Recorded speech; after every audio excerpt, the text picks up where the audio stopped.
This is Scott the Fix-It Guy. Today we have a Frigidaire front-loading washing machine that is leaking due to a little bit of a hole in the bottom of this door boot. So we're going to be removing the old door boot by prying off the spring clamp here in the front, and then we're going to peel back the boot here in the front. And there is a connection we have to get rid of, which is this tube that hooks to the boot.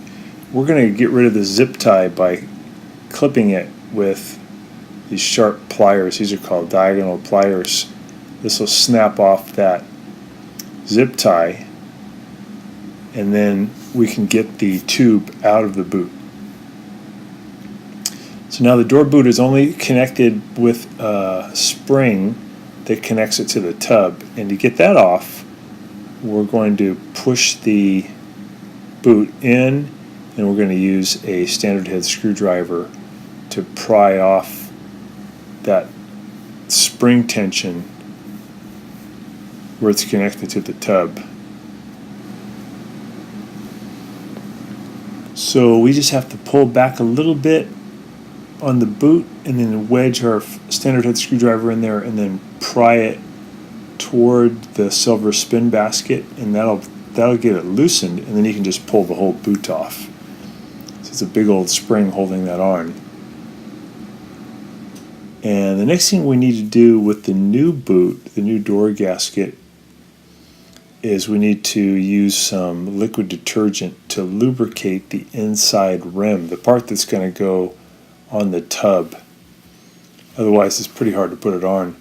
So we're putting this liquid detergent, I sped up the camera a little bit, inside this ring here. You can see the ring has like little holes. So right inside there, we're gonna put some liquid detergent all the way around, and this will make it slip onto the plastic tub a lot easier. So once you get this stuff all inside that ridge, then you just want to make sure your hands are fairly dry and you don't have any on your fingers.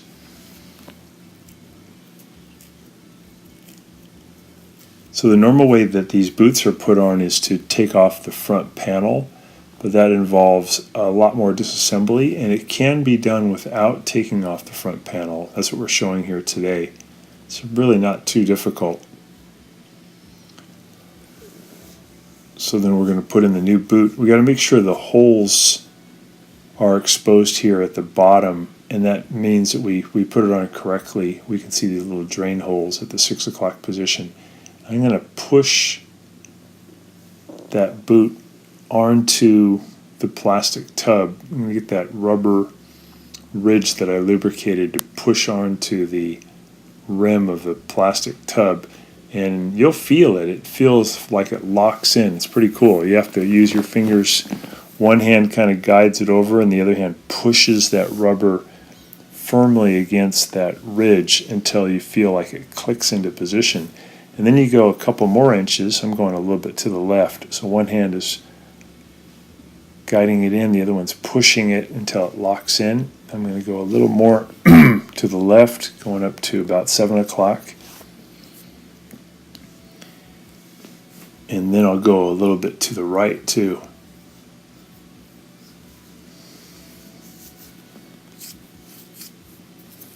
So I'm pushing the front part of the boot toward the silver spin basket to make it a little bit easier to do this job. Otherwise, it's kind of in your way. It's hard to see what you're doing. So I'm working my hand all the way around. Some people start at the 12 o'clock position and then work around to 6. I started at the 6 and working up to 12. Either way is okay. Just got to make sure those drain holes are on the bottom. So again, I'm just guiding it onto the rim and then pushing with the other hand. And you'll feel it. You'll feel when it locks in, it's nice. And then once you feel that, you go a few more inches. And eventually it'll all be locked into the tub. And what holds it in is this big spring. So they recommend when you put on the spring that you use these little plastic things that come with it. But I found that these metal spring clamps you can get at the hardware store, they're really cheap and they work great. But the little plastic things that come with the kit do not work well. They tend to fall off when you put some tension on the spring. So I'm just kind of putting the spring into the guide. I'm just showing you here how the plastic things are designed to work, but they don't stay when you put some pressure on them. These things work really good. So I'm grabbing with this thing over the boot and over the plastic rim. It's squeezing down, and then I'm going to push in so that the back of this clamp pushes against the inside front panel, and it's really in there. It's really locked, and I don't have to worry about that spring coming loose. Now I can work it over to about maybe 10 o'clock, and then I'll grab another one. I need to have two of these. Looks like I'm going a little further over to about 9 o'clock, and I'll put in another clamp. And then I can use my two hands to finish putting the spring. I can pull it down all the way around to 6 o'clock. So here's the other spring clamp goes in, and I push it in until the back of it locks against the front panel. Now it's really secure, and I can use my two hands to just finish off putting on the spring. It's a fair amount of tension. So I'm going to push down, feed it in with my left hand, push down with my right, feed it in with my left, go a little further, a little further. It's interesting that when you get near the end here, it actually gets easier. The tension somehow reduces, I guess because the spring gets stretched. So I'm just making sure I'm pushing in with my left hand into the rubber groove in the door boot. And then once you think you got it, just feel around and make sure that you can feel that the spring is in that rubber groove all the way around, and then you can take off the spring clamps. If you don't have these spring clamps, you could get someone to help you hold them, but it's a fair amount of tension. I'd advise you to try to get these clamps. They're pretty standard at most hardware stores. I got these at Osh Supply Hardware. I think Ace would have them. Home Depot would have them.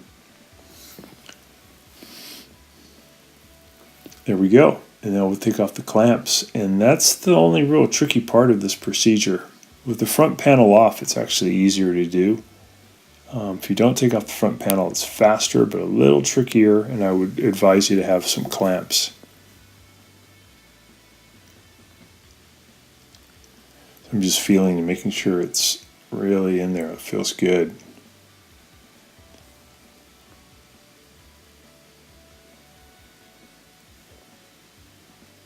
Got it. And now we're going to hook that plastic tube back up to the boot. Here's a better look at what the clamp looks like.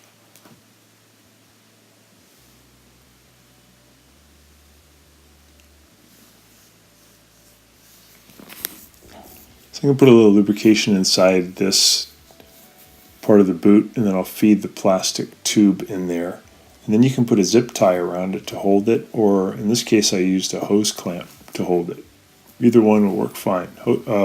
Zip tie is a little bit cheaper. Just make sure you get it really snug, because that's what's going to keep that fill tube in there. So I'm using a little hose clamp.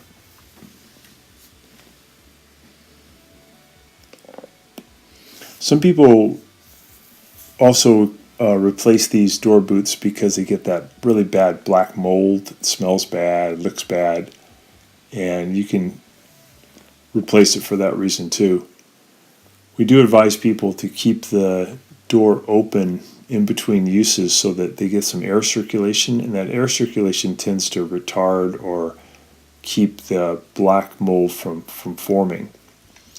If you have the door closed, though, it's a perfect environment for the mold. It's nice and warm and moist. So I'm just feeding the rubber boot onto the rim of the front panel. Same concept. You push with the left hand's guiding it into position, and the right thumb is just pushing it in until it is secure.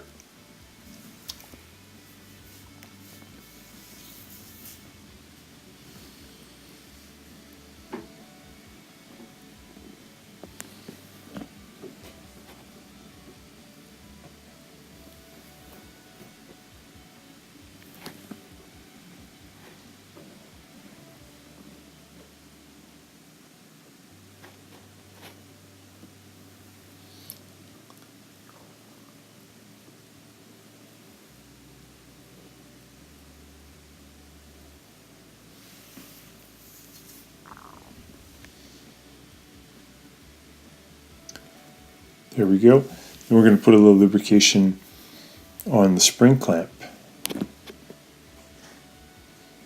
And that really makes a big difference. If you don't have that on there, it's actually pretty hard to put on, but with that lubrication it goes on really easy. So I'm going to put it at the 12 o'clock position into the rim, and I'm going to use my two hands to bring them down to about 7 o'clock and 5 o'clock, and then I'll push down to expand the spring, and I'll get the metal spring over to the 6 o'clock position. Sometimes you can use a standard head screwdriver to help you pry it over. So we got it. That's in nice and secure. And that's it. And you can just take it for a test, make sure it doesn't leak. So I hope that's been helpful to you, and I hope you get a chance to subscribe to our channel and like the video. And please let me know if you have any questions. Thanks so much for watching. Bye-bye.